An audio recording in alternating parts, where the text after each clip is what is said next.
majina ni Mbugwa Kamau. Mimi ndiye chairman wa Thogoto Forest Family.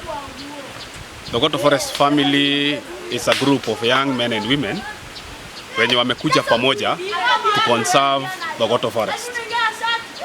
We had a deficit of young men and women who are conserving the forest. Na tukaona ni vizuri tukuja pamoja to conserve the forest. Na pia to introduce ecotourism.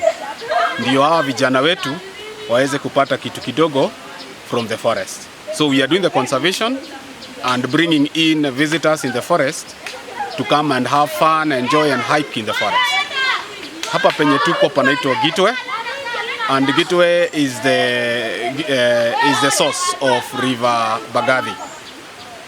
It's a good place where you can come and hike and enjoy yourself.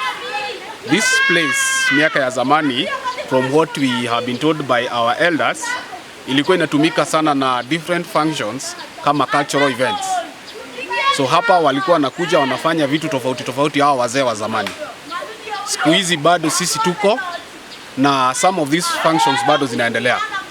For example, it is a very good place where people from different region come to do baptism. So hapa wanakujanga wanafanya baptism. Na wanapokuja kufanya baptism, they call the Thogoto Forest Family. Then sisi tunawapangia vizuri venye watakuja, wakute a clean place, wakute rooms ambazo wanaweza kuja wafanye changing na wapate mpaka toilets zenye wanaweza tumia. Wakimaliza kutumia hii area, tunafanya clean up. It is part of conservation. So we also organize security for them. Wakikuja wanapata hapa security iko sawa na wanafanya their ceremony and their baptism, then they go. Alafu wanatuachia kitu kidogo kama vile nimesema.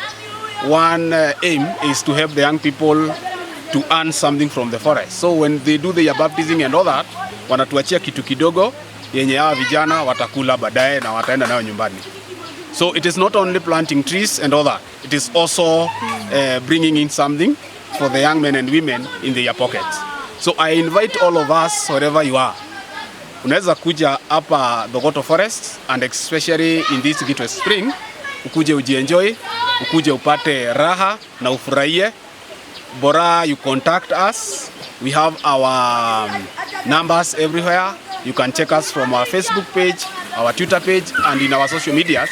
Ndio uweze kutucontact if you want to come here. As you can see here, even our young boys and girls are enjoying to swim. They also welcome our young boys and girls to come here and enjoy their childrenhood.